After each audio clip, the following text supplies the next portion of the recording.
Vicky express में आपका स्वागत है। आज की कहानी है तेनालीराम की कहानी, तेनालीरामा और खूंखार घोड़ा। बहुत समय पहले की बात है। दक्षिण भारत में विजयनगर नाम का एक साम्राज्य हुआ करता था और उस साम्राज्य की बागडोर राजा कृष्णदेव राय के हाथ में थी। एक दिन उनके राज्य में एक अरबी व्यापारी घोड़े बेचने आया। उसने राजा के सामने अपने घोड़ों की इतनी तारीफ की कि महाराज कृष्णदेव उसके सभी घोड़ों को खरीदने के लिए तैयार हो गए। राजा ने व्यापारी की बातों में आकर सारे घोड़े खरीद तो लिए, लेकिन उनके सामने अब एक बड़ी मुश्किल खड़ी हो गई। मुश्किल ये थी कि सभी घोड़ों को रखा कहाँ जाए। दरअसल घोड़ों की संख्या इतनी ज्यादा थी कि राजा का घुड़साल उन सभी घोड़ों को रखने के लिए बहुत छोटा था। इस समस्या से निपटने के लिए राजा ने एक उपाय निकाला और सभी दरबारियों के साथ पूरी प्रजा को हाजिर होने का आदेश दिया। राजा का आदेश मिलते ही मंत्रियों और राज दरबारियों के साथ पूरी प्रजा अपना सारा काम धाम छोड़कर राजमहल के बाहर जमा हो गई। इसके बाद राजा कृष्णदेव वहां पहुंचे और कहा, मैंने आप सभी को एक जरूरी काम देने के लिए यहाँ बुलाया है। इतना कहकर राजा ने सभी के सामने अपनी बात रखी। हमने अरबी घोड़ों की एक खेप खरीदी है। ये सभी घोड़े बहुत लाजवाब और बेशकीमती हैं, लेकिन अफसोस हमारे घुड़साल में इन सभी को रखना संभव नहीं। नया घुड़साल तैयार होने में करीब 3 महीने का वक्त लगेगा। इसलिए मैं चाहता हूं कि राज्य के सभी मंत्रियों और दरबारियों के साथ हमारी प्रजा भी 3 महीने के लिए इन घोड़ों की देखभाल करे। इसके लिए राज दरबार के खजाने से हर महीने सभी को एक एक सोने का सिक्का दिया जाएगा। महीने में एक सोने के सिक्के के बदले घोड़ों को संभालना और उनके चारे पानी का प्रबंध करना बहुत ही मुश्किल था, लेकिन कोई भी इस संबंध में कुछ न बोल सका, क्योंकि आखिर राजा का आदेश जो था। फिर क्या सभी एक एक घोड़ा लेकर अपने घर की ओर चल दिए। वहीं एक घोड़ा तेनालीराम को भी मिला। तेनालीराम बहुत ही बुद्धिमान और चतुर था। वो अपने घोड़े को ले गया और घर के पीछे घास फूस की छोटी सी घुड़साल बनाकर घोड़े को वहां बांध दिया। राज्य की सारी प्रजा राजा के क्रोध से बचने के लिए अपना पेट काटकर घोड़ों की खूब सेवा करने लगी। वहीं तेनालीराम घुड़साल में बनी छोटी सी खिड़की से घोड़े को हर रोज थोड़ा सा ही चारा देता। देखते ही देखते 3 महीने पूरे हो गए।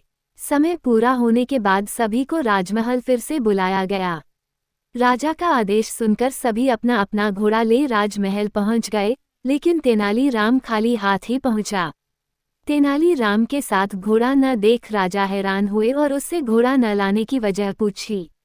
राजा के सवाल पर तेनालीराम बोला, महाराज घोड़ा काफी बिगड़ेल और खूंखार हो चला है, इसलिए अपने साथ लाना तो दूर, मेरी उसके घुड़साल में जाने की भी हिम्मत नहीं हुई। तेनालीराम की बात सुनते ही राजगुरु बोले, महाराज तेनालीराम झूठ बोल रहा है। हमें खुद जाकर इस बात का पता लगाना चाहिए। राजगुरु की बात सुनकर राजा कृष्णदेव उन्हें खुद तेनालीराम के घर जाकर सच्चाई का पता लगाने को कहते हैं। राजा के आदेश पर राजगुरु तेनालीराम के साथ कुछ दरबारियों को लेकर उसके घर की ओर चल देते हैं। तेनालीराम के घर पहुंच जैसे ही राजगुरु की नज़र वहां बने घुड़साल पर पड़ी, वह बोले, मूर्ख तेनाली, इस छोटी सी कुटिया में घोड़े को रखा है और तुम इसे घुड़साल कह रहे हो। राजगुरु की बात पर तेनालीराम बोला, राजगुरु आप बहुत ही विद्वान हैं, तो आपको अधिक पता होगा। मैंने ये कुटिया घोड़े को रखने के उद्देश्य से बनाई, इसलिए इसे घुड़साल कह दिया, लेकिन घोड़ा सच में बहुत खूंखार हो गया है। इसलिए पहले आप उसे खिड़की से झांक कर देख लें, उसके बाद ही इस कुटिया के अंदर जाएं। राजगुरु तेनालीराम की बात मानकर घोड़े को देखने के लिए घुड़साल की खिड़की के पास जैसे ही अपना चेहरा लाते हैं, भूखा घोड़ा लपककर उनकी दाढ़ी मुंह से पकड़ लेता है। राजगुरु अपनी दाढ़ी को छुड़ाने की काफी मशक्कत करते हैं, लेकिन असफल रहते हैं। ऐसे में जब हर जतन करने के बाद भी घोड़ा राजगुरु की दाढ़ी नहीं छोड़ता, तो एक दरबारी अपनी तलवार से राजगुरु की दाढ़ी काट देता है और घोड़े से उनकी जान छूटती है। घोड़े से किसी तरह जान बचने के बाद राजगुरु साथ आए कुछ दरबारियों को घोड़े को महल ले चलने का आदेश देते हैं। तेनालीराम का घोड़ा पकड़कर राज दरबार में पेश किया जाता है। 3 महीने से घोड़े को ठीक से चारा पानी न मिलने की वजह से वह बहुत ही दुबला पतला दिख रहा था।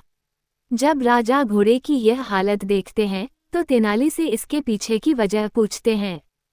राजा के सवाल पर तेनाली जवाब देता है, मैंने घोड़े को हर रोज थोड़ा ही चारा दिया, जिस प्रकार आपकी प्रजा कम भोजन में गुजारा करती है, इस कारण घोड़ा कमजोर और बिगड़ैल हो गया।